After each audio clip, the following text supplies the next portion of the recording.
Okay, let's talk Alita Battle Angel. Alright, so I just came back from the movies with Papa Prime, of all people, and we saw Alita Battle Angel. It was something that he and I have been talking about going to see for about a month or two now, because we're both big fans of James Cameron. We know that he's a very good filmmaker, and we kind of were under the assumption that pretty much anything that he slapped his name on was going to be worth a look. And Alita Battle Angel, honest to God, didn't really disappoint. It definitely had its moments where it dragged. Like, I remember actually sending a text to him in the movie and just showing him the phone and kind of going, this is dragging a little bit. So, like, for the first half of the movie, obviously you got the origin story, you got the exposition, you got the character building. So a lot is thrown at you all at once, to the point that you're kind of like, alright, this is kind of like going nowhere. I feel like I'm just kind of spinning the wheels, but we're not making any progress here. And then the second and third acts happen, and just boom! It just slaps you in the face at breakneck speed. And honestly, they did it very, very well. They executed it in a very good fashion, even though it felt pretty breakneck there, especially in the third act. Things really felt like it was moving like at an absolutely unstoppable pace, to the point that I'm actually sitting there looking at my phone because I knew the runtime of the movie, and I leaned over to my dad and I was like, this movie has a runtime of 2 hours and 2 minutes. They basically have about 20 minutes to wrap this up. And where it was in the story, it didn't really feel like there was an end coming. And full disclosure, like, I have no knowledge of the Battle Angel anime or the manga. I went into this completely blind, and honestly, I feel like that was kind of the best method to do it, because it left me in a role where I couldn't be judgmental about anything because I didn't know the source material. And with that being said, I enjoyed it enough to where I want to go back to the source material and have a look at it. Because now I'm very curious as to where the story's going to go, and realistically, and I definitely hope I'm wrong here, I don't see this having a big enough opening weekend to where we're going to get a sequel. I just don't see it at the moment. Pretty much everything I had heard about Alita Battle Angel, outside of me and my father, had been a general, I don't know anything about that, it looks stupid, I'm not gonna go see it. Looks like another giant blockbuster sci-fi flick. Looks like Valerian City, the Planet of 1,000 Cities, and it's like, did you see Valerian? I didn't see Valerian. So it was just a lot of people just very much waffling on whether or not they were going to go see it. So I'm definitely glad I went to go see it. If you're a big fan of anime, I know there's a lot of controversy when it comes to turning anime into an actual movie. This one's actually worth a look. If for nothing else, character development was really, really good. You can't talk about whitewashing the character, because the character was completely CG'd. And that was actually something that was a little jarring. The fact that she is completely CG'd, she's cybernetic, she's a robot, however you want to depict it, because they really blur the line between man and machine in this movie. Although they did do it very, very well. She has the big accented anime eyes, and when you put her up against an actual human, it gets very jarring. Almost to the point that it's like, it's painfully obvious that she's CGI and the other person is real. But you definitely have a good cast rounding out everything. Christoph Waltz, like, pretty much anything he touches at this point is just acting gold. Like, at this point, I'm pretty convinced this man can do no wrong. There were a lot of cameos in the movie that kind of made me just go, huh, hey, there's some, hey, that's all we get of him? Oh, okay. Like, one fantastic example was, like, Casper Van Dien. Casper Van Dien was in the movie. I remember seeing him promote it on Facebook that he was in the movie. Come check me out in Alita Battle Angel. And I went and see it, and he was in it for a whole rollicking 10 seconds. And then you have other people like Jai Courtney. Jai Courtney, he was Captain Boomerang in Suicide Squad. He was Kyle Reese in Terminator Genesis. And he's been in a couple other things that escape me at the moment. And he's in the movie for about 10 seconds. And then you have the main antagonist of the movie, Nova, I believe his name was. And you see Nova right at the end of the movie. You don't see him throughout the entire movie. He communicates by almost like taking control of another person.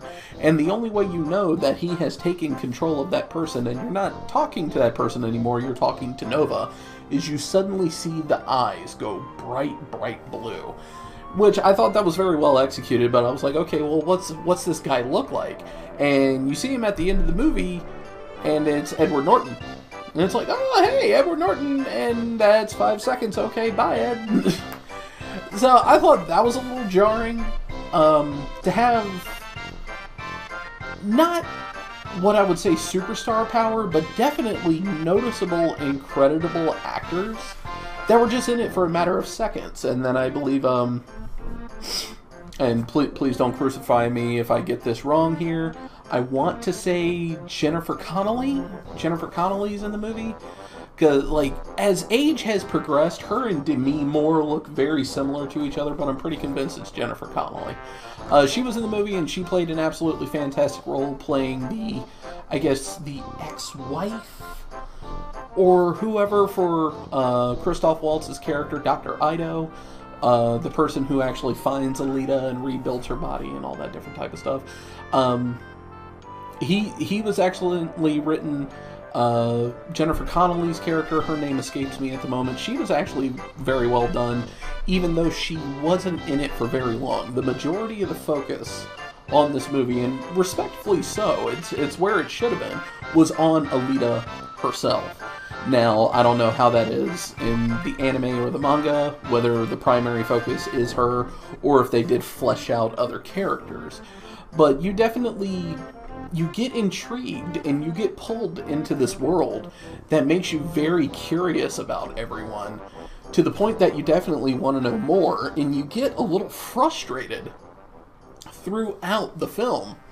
Because, like, you'll see something that kind of catches your eye, and then that's all you see of it. And it's like, go back to that. I want to see more of that. But you can only do but so much in 2 hours and 2 minutes. And I won't spoil the ending for anyone, but I'm very much in agreement with Papa Prime on this, that I'm kind of getting tired of how movies are getting set up to, like, they're guaranteed to have a sequel. The movie definitely leaves you in this feeling of sorrow and anger and angst because of the series of events that lead up to the end of the film. And how it ends, you definitely sit there and go, okay, well, they're planning for a sequel. But the problem is, I really wish a lot of films would stop doing this, because a sequel is never guaranteed when it comes to a film. It has to make a certain amount of money. It has to hit a certain box office number in order for a studio to make it go, okay, do a sequel.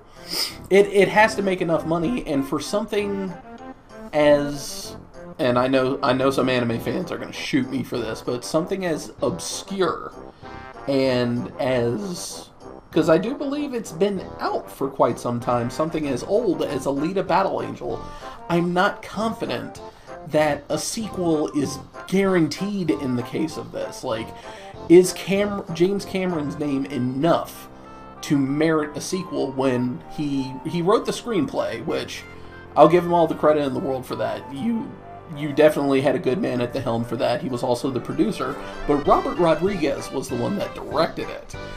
So that is one powerful tag team to have at the helm. But are those names enough to get people in the theaters like it was for me and Papa Prime, where, oh, well, we know these guys' work, let's go check this out and see if this is as good as their other projects. Me, personally, I liked what I saw, I enjoyed it, I'm intrigued, and very curious to know more about this series, which is why I said I'll definitely go check out the anime and the manga on, like, one of my days off from work.